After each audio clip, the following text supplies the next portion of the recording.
Utoy, sa ngayon, hindi mo pa nauunawaan ang mga bagay-bagay. Hindi ako galit sa iyo at saka sa iyong tatay.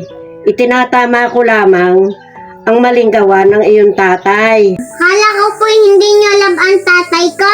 Kaya nyo palaging pinapagalitan. Hindi, love na love ko kayo na iyong tatay. Kaya lamang, ayaw ko kayong mapariwara. Sorry po, Lola. Utoy, gusto mo kayong magtinapay? Hindi na po, Lola. Gatas na laang. Ba, ikaw pa rin naggagatas na, Utoy. Opo. Tatay, Hmm. hindi ka ga po nahihiya kay inay? Siya ang nagtatrabaho? Yan, kaislaw. Ikaw ay sinusuy-suy na ng iyong anak. Alam mo ka, Utoy, sa ngayong bata ka pa, hindi mo pa naiintindihan ang mga bagay. Inay, napag-usapan na namin yung mag-asawa. Sa totoo lang ho, ako'y nahihiya sa aking asawa. Oo, ayun pala ikinahihiyain ba hindi ka maghanap ng trabaho? Inay, pag ho ang kanyang ina ang tumigil sa pagtatrabaho, malaki ho ang mawawala sa amin. Paano malaki ang mawawala? Pareho, inay.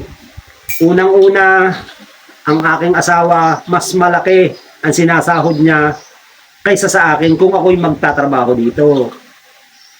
Meron ho siyang major bonus dahil siya regular sa kumpanya.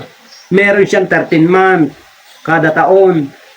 Tuwing Pasko, meron kaming bigas at mga grocery. Meron siyang SS, meron siyang PhilHealth na covered kaming mag-ama. Pag ang kanyang ina ay tumigil, lahat yun mawawala. Sa bagay, may punto ka doon.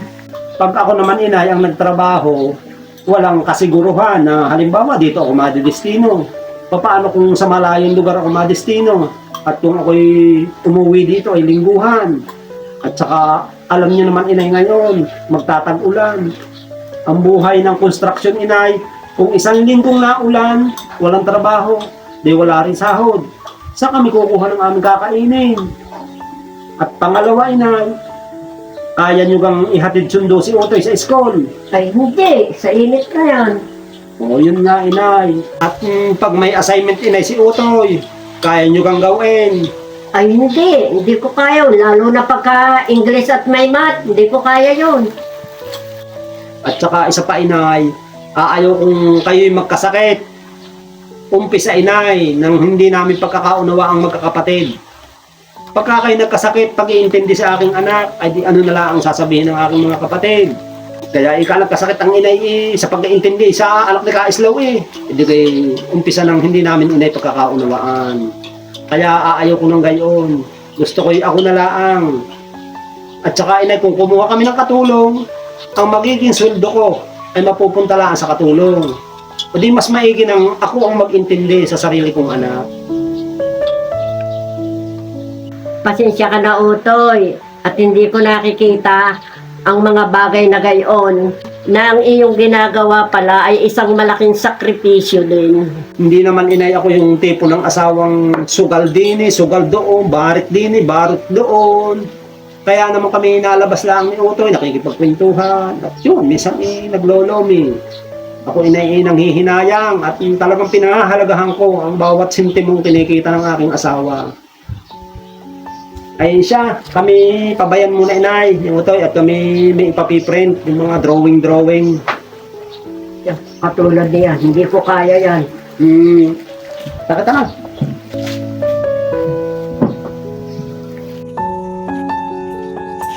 Nay! Ay nakabila ako ng isda. Inyong patisan na laang at nang magtagal-tagal. Ay kapag prito sa atin ay naku, saglit laang, ubos agad. Nasaan na pala yung mag-ama? Nagpabayan. Nagpabayan na naman. Ay di siguro magmamasarap na naman yon. Baka yung mga malanyag. Talagang wala nang ginawa yung mag-amang yung kundi magmasarap sa buhay. Ay sabihin nyo nga pala mag-apply doon sa aming trabaho at kailangan. Ala, ay sabi ko huwag nang magtrabaho. Oh, Ay bakit naman kayo biglang nagbagong isip? Kaninang umaga pinapagalitan niyo. Sabi niyo maghanap ng trabaho. Tapos ngayon ayaw na pagtrabahuin. Sabi kay si Utoy na lang ang intindihin. Gaya naman pala, inay. Tama nga ang desisyon ng kuya. May mga bagay tayong hindi nakikita. Ang napapansin lang natin yung mga pahikap-hikap, pailayat paibaba, patulog-tulog. Akala natin inay tamad.